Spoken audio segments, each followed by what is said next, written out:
नमस्कार, मैं रीमा प्रसाद।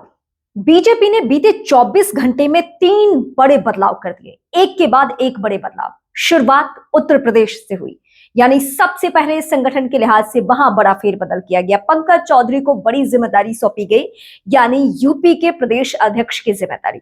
उसके ठीक बाद एक बहुत बड़ा फैसला और चौंकाने वाला फैसला लिया गया नितिन नवीन के जरिए, यानी नितिन नवीन को राष्ट्रीय कार्यकारी अध्यक्ष बनाकर। इस फैसले को इस तरीके से देखा जा रहा है कि अगले राष्ट्रीय अध्यक्ष यानी जेपी नड्डा की जगह पर वही काबिज होने वाले हैं, उस कुर्सी पर वही बैठने वाले हैं और बीजेपी को वही संभालने वाले हैं। तीसरा फेरबदल हुआ बिहार में। संजय सरावगी को बिहार प्रदेश अध्यक्ष की कमान सौंप दी गई है। मतलब 24 घंटे में 3 जगहों पे बड़ा फेरबदल, यूपी, दिल्ली और बिहार। अब इसके मायने क्या है और बीजेपी संगठन के लिहाज से अपने आप को कितनी मजबूत करने जा रही है, वो हम आपको बता रहे हैं। और कैसे युवाओं के बीच में एक मैसेज कन्वे करने की कोशिश की जा रही है नितिन नवीन के जरिए, ये मैं सिलसिलेवार तरीके से आपके सामने रखने जा रही हूं।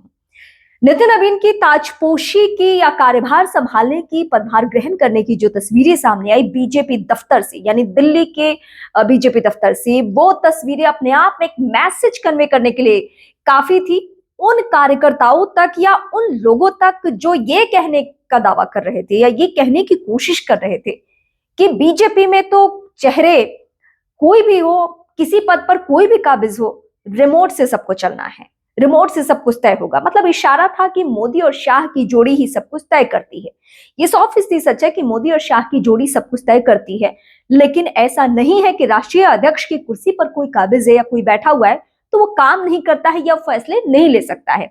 जेपी नड्डा ने कितने फैसले लिए हैं अब चुनाव के दौरान, जो उनका आक्रामक रवैया रहा है, वो देखकर आप समझ सकते हैं। वैसे उम्र को लेकर बार बार ये दोहराया जा रहा है कि क्या नितिन नवीन 45 साल की उम्र के हैं और उनको लोग एक्सेप्ट करेंगे, लोग उनको उस तरीके से स्वीकारेंगे। तो इसके लिए जो सबसे बड़ी तस्वीर निकलकर सामने आई वो बीजेपी दफ्तर से।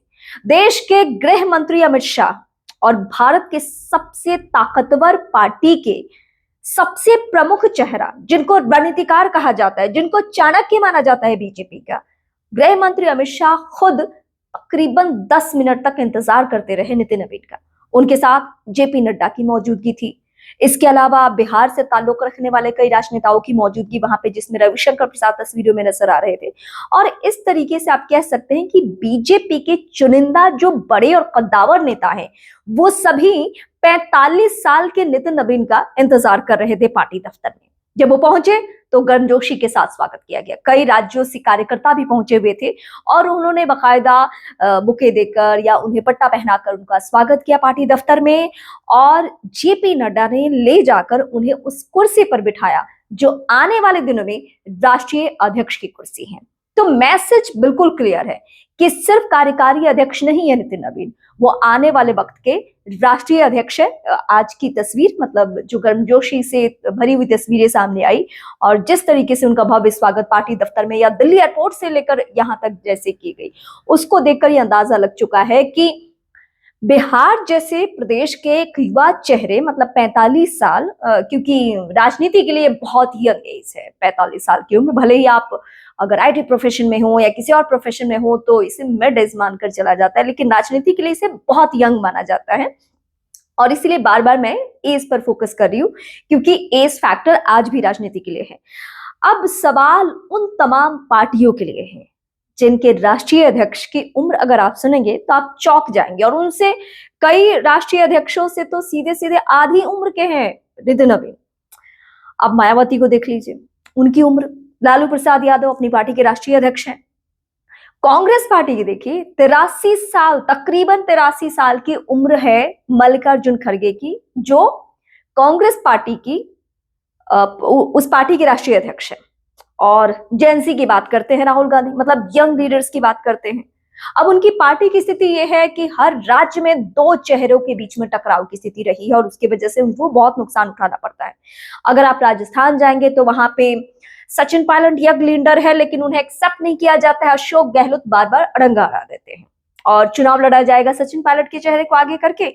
और जब मुख्यमंत्री बनने की बारी आएगी तो फिर वो नहीं बनेंगे और इससे पार्टी को नुकसान भी उठाना पड़ता है। मतलब एक्सेप्टेंस कांग्रेस पार्टी में नहीं है यंग लीडर्स को लेकर, ये आप कह सकते हैं। ज्योतिरादित्य सिंधिया पुराने कांग्रेसी हैं। उनके चेहरे को भी आगे करके बहुत बार चुनाव लड़ा गया, लेकिन आखिर आखिर वक्त में पूरा खेल बदल जाता था और आखिरकार उन्होंने पार्टी छोड़ ही दी।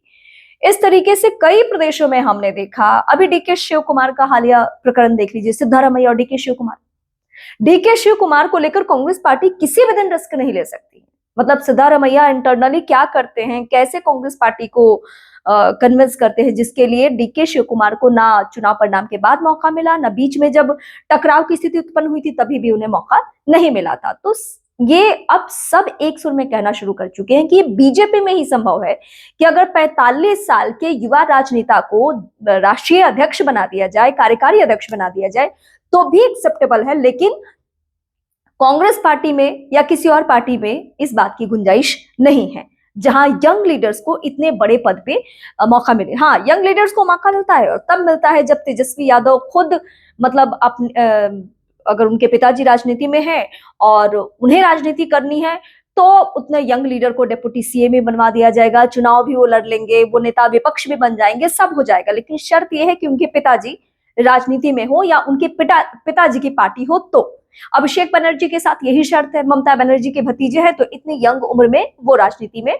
सक्रिय है। आकाश आनंद मतलब मायावती के भतीजे, वो भी यंग है, लेकिन इसलिए है पार्टी में बहुत बड़ी भूमिका में क्योंकि वो मायावती के भतीजे हैं।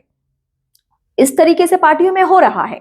लेकिन ऐसे किसी यंग नेता को उठाकर किसी बड़े ओहदे पे बिठा देना अभी नहीं हो पा रहा है। बीजेपी ने एक बड़ी लकीर नितिन नवीन के जरिए खींची है और इसका आने वाले वक्त में राजनीति पे बहुत बड़ा प्रभाव पड़ने जा रहा है, इसमें कोई दो राय नहीं है।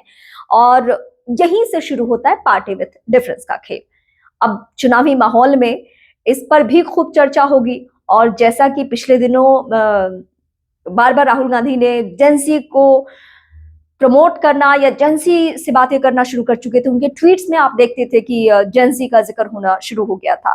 तो अब इसको कार्ड के तौर पे भी देख सकते हैं। वैसे जेंजी यंग लीडर से कितने प्रभावित होते हैं ये तो चुनाव के परिणाम से तय होगा, लेकिन हाँ ये सच है कि जो नया जनरेशन तैयार हो रहा है उससे ऊर्जावान यंग लीडर्स ज्यादा प्रभावित करते हैं, पढ़े लिखे नेता ज्यादा प्रभावित करते हैं और इन सारी बारीकियों का ख्याल रखा जा रहा है। वैसे बीते दिनों की प्लानिंग रही है देश के प्रधानमंत्री नरेंद्र मोदी की कि वो कोशिश कर रहे हैं कि ज्यादा से ज्यादा जो यंग पढ़े लिखे लोग हैं वो राजनीति से प्रभावित हो, वो राजनीति में आए और बीजेपी भी कोशिश कर रही है कि ऐसे लोगों को भी वो राजनीति में लेकर आए। मैथिली ठाकुर इसका सबसे बड़ा उदाहरण है जो इस चुनावी माहौल में जीतकर वो विधायक भी बन चुकी हैं।